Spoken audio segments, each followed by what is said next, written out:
안녕하세요. 하루 20분 공동체 성경 읽기 324일째.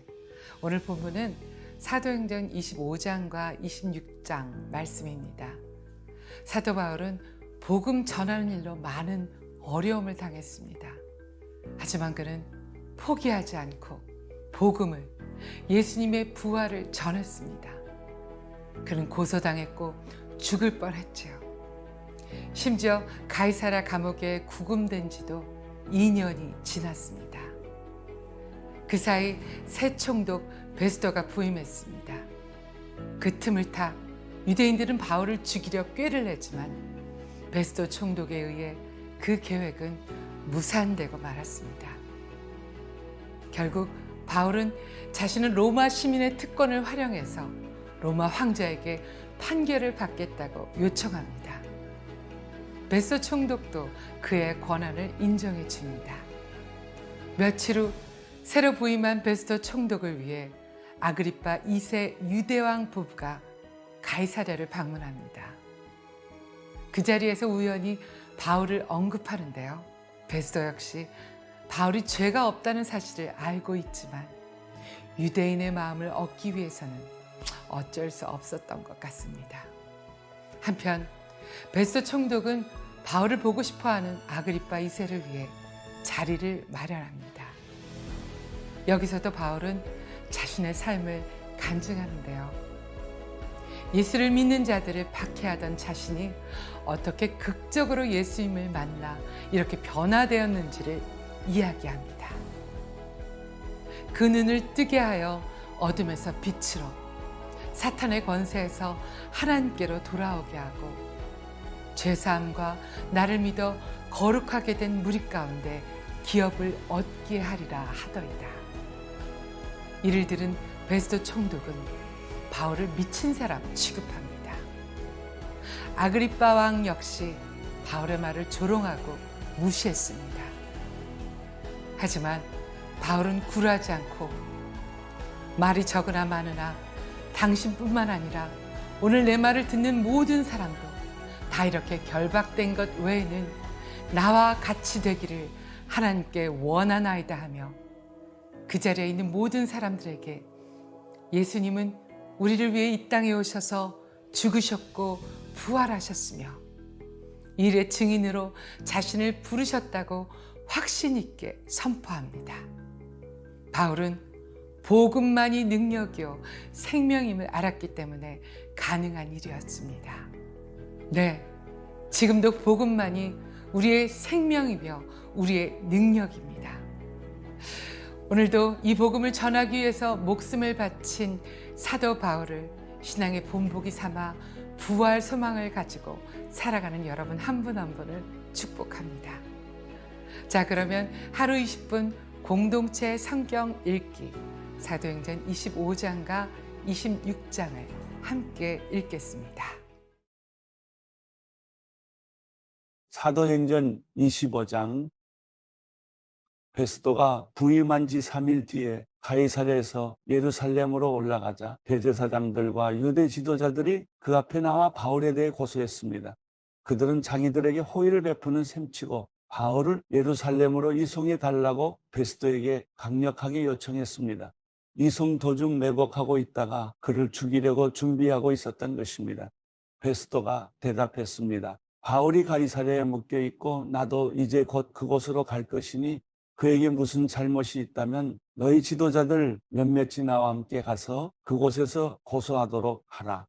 8일에서 10일 정도 그들과 함께 지내고 난 베스도는 가이사랴로 내려갔고 이튿날 재판을 소집해 바울을 자기 앞에 데려오라고 명령했습니다.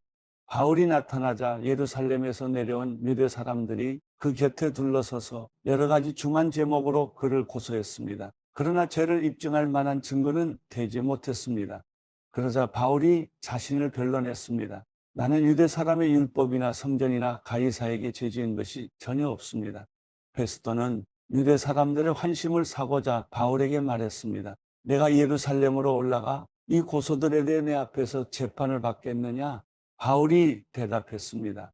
내가 지금 가이사의 법정에 섰으니 당연히 여기서 재판을 받아야 할 것입니다. 총독께서도 잘 아시다시피 나는 유대 사람들에게 잘못한 일이 없습니다. 그러나 만약 내가 사형받을 만한 죄를 지었다면 죽음을 달게 받겠습니다. 그러나 이 유대 사람들이 나를 고소한 내용이 사실이 아니라면 어느 누구도 나를 그들에게 넘겨줄 권리가 없습니다. 나는 가이사에게 상소합니다. 베스토는 배심원들과 상의하고 난 뒤 말했습니다. 내가 가이사에게 상소했으니 가이사에게로 가야 할 것이다. 며칠 뒤 아그리빠 왕과 버니게가 베스토에게 문안하러 가이사랴에 도착했습니다. 그들이 그곳에서 여러 날을 지내고 있었기 때문에 베스토는 바울의 사건에 대해 왕과 논의하게 됐습니다. 베스토가 말했습니다. 이곳에 벨릭스가 죄수로 가둬놓은 사람이 있는데 내가 예루살렘에 갔을 때 대제사장들과 유대 장로들이 그를 고소하고 유죄 판결을 내려달라고 청원했습니다. 고소인들과 맞닥뜨려 그 고소한 내용에 대해 스스로 변호할 기회를 갖기 전까지는 어느 누구든 넘겨주는 것이 로마 관례가 아니라고 설명해 주었습니다. 그래서 그들이 나와 함께 여기 오게 됐고 나는 그 사건을 연기하지 않고 바로 그 다음날 법정을 열어 그 사람을 데려오게 했습니다. 그러자 고소인들이 일어나서 말했는데 그들이 고소한 것은 내가 짐작했던 죄가 아니었습니다. 그들의 논쟁거리는 그저 그들의 종교와 예수라고 하는 죽은 사람에 대한 것이었습니다. 바울은 예수가 다시 살았다고 주장하고 있었습니다. 나는 이 사건을 어떻게 해결할까 망설이다가 그에게 예루살렘으로 가서 이 고소에 대해 재판받을 마음이 있냐고 물어보았습니다. 그랬더니 바울은 로마 황제의 판결을 받겠다고 상소해서 내가 그를 황제께 보낼 때까지 붙들어 두라고 명령했습니다. 그러자 아그리빠가 베스토에게 말했습니다. 내가 직접 그 사람의 말을 들어보고 싶습니다. 그러자 베스토는 내일 한번 들어보십시오라고 대답했습니다. 이튿날 아그리빠와 버니게가 위엄있게 차려입고 와서 높은 관료들과 그 도시의 지도자들과 함께 재판정으로 들어갔습니다. 베스토의 명령에 바울이 들어갔습니다. 베스토가 말했습니다. 아그리빠 왕이여, 그리고 우리와 함께 여기 참석한 모든 분들이여, 이 사람을 보십시오. 예루살렘에서 또 여기 가이사랴에서 모든 유대 사람들이 그를 살려둬서는 안 된다고 외치며 내게 탄원했습니다. 내가 살펴보니 그가 사형받을 만한 일을 한 적이 없습니다. 그런데 그가 로마 황제께 상소하겠다고 해서 내가 그를 로마에 보내기로 결정했습니다. 그러나 그에 대해 황제께 확실하게 써보낼 말이 없기 때문에 여러분 모두 앞에, 특별히 아그리빠 왕 앞에 이 사람을 데려온 것이니 이번 조사의 결과로 뭔가 상소할 것이 생기지 않을까 합니다.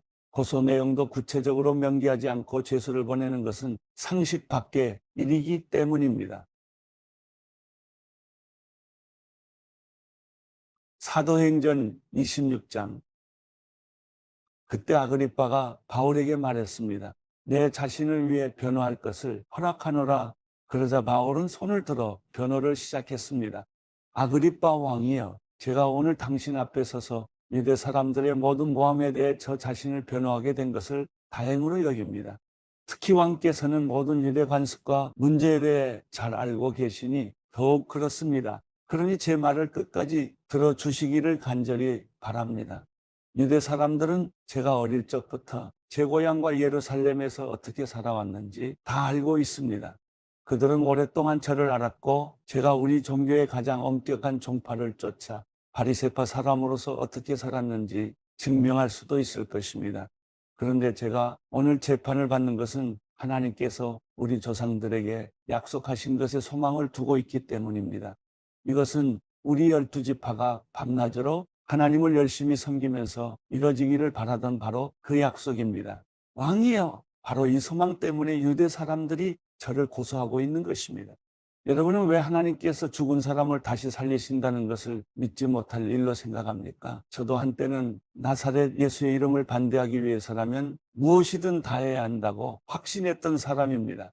제가 예루살렘에서 했던 일이 바로 그런 일입니다. 대제사장들의 고난을 받아 많은 성도들을 감옥에 가두었고 그들이 죽임을 당할 때 찬성했습니다. 여러 회당들을 다니며 그들을 여러 번 처벌했으며 강제로 그들에게 모독하는 말을 하도록 했습니다. 그들에게 격분한 나머지 다른 나라 도시까지도 찾아가 핍박했습니다. 그런 일로 다니던 가운데 나는 대제사장들의 고난을 위임받아 다메섹으로 가고 있었습니다. 정오쯤에 왕이여, 길을 가고 있는데 하늘로부터 해보다 더 밝은 빛이 저와 제 일행을 둘러싸며 비추었습니다. 우리는 모두 땅에 엎드러졌습니다. 그때 제게 히브리 말로 말씀하시는 음성이 들렸습니다. 사울아, 사울아, 내가 왜 나를 핍박하느냐? 가시채찍을 뒷발질해 봐야 나만 다칠 뿐이다. 그래서 제가 물었습니다. 주여, 당신은 누구십니까? 그러자 주께서 대답하셨습니다. 나는 네가 핍박하는 예수다. 이제 일어나 똑바로 서거라. 내가 내게 나타난 것은 너를 내 일꾼으로 삼아 내가 본 것과 앞으로 내가 내게 보여줄 것을 사람들에게 증언하도록 하기 위함이다. 내가 이 백성과 이방 사람들에게서 너를 구원해 이방 사람들에게로 보낼 것이다. 이제 너는 그들의 눈을 뜨게 하고 그들을 어둠에서 빛으로 사탄의 권세에서 하나님께로 돌아오게 해 그들이 죄 용서를 받고 나를 믿어 거룩하게 된 사람들 가운데 기업을 얻게 할 것이다. 아그리빠 왕이여, 그래서 저는 하늘에서 보여주신 이 환상에 거역하지 않고 먼저 다메섹 사람들에게, 다음으로 예루살렘 사람들과 온 유대 사람들에게, 그리고 이방 사람들에게까지 그들이 회개하고 하나님께 돌아와 회개에 합당한 행동을 보이라고 선포했습니다. 바로 이 때문에 유대 사람들이 성전에서 저를 붙잡아 죽이려고 했던 것입니다. 그러나 저는 바로 이날까지 하나님의 도움을 받아왔기에 여기 서서 높고 낮은 모든 사람들에게 증언하고 있는 것입니다. 저는 모세와 예언자들이 앞으로 일어나리라고 예언한 것 외에는 아무것도 말하지 않았습니다. 그것은 그리스도께서 고난을 당하셔서 죽은 사람들 가운데 가장 먼저 부활하심으로 이스라엘 백성과 이방 사람들에게 빛을 선포하시리라는 것입니다. 바울이 이같이 말하자 베스토가 바울의 변호를 가로막으며 소리쳤습니다. 바울아, 내가 미쳤구나. 내 많은 학식이 너를 미치게 했구나. 바울이 대답했습니다. 베스도 각하, 저는 미치지 않았습니다. 제가 드리는 말씀은 사실이며 제정신으로 하는 말입니다. 왕께서는 이 사실을 알고 계시므로 제가 거리낌 없이 말할 수 있습니다. 이것은 어느 한 구석에서 일어난 일이 아니기 때문에 어떤 것 하나라도 왕께서 모르고 넘어가셨을 리 없다고 저는 확신합니다. 아그리빠 왕이여, 예언자들을 믿으십니까? 왕께서 믿으시는 줄 제가 압니다. 그러자 아그리빠가 바울에게 말했습니다. 내가 이 짧은 시간에 나를 그리스도의 사람으로 만들 수 있다고 생각하느냐? 바울이 대답했습니다. 짧은 시간이든 긴 시간이든 왕뿐 아니라 오늘 제 말을 듣고 있는 모든 분들이 이 쇠사슬을 제외하고는 저처럼 되기를 하나님께 기도합니다. 그러자 아그리빠 왕이 일어났고 베스도 총독과 버니게 그리고 그들과 함께 앉아있던 사람들도 다 일어났습니다. 그들은 밖으로 나가면서 이 사람은 사형이나 징역을 받을 만한 일은 하지 않았다라고 서로 말했습니다. 아그리빠는 베스도에게 이 사람이 황제께 상소하지만 않았더라도 석방될 수 있었을 것이요 라고 말했습니다.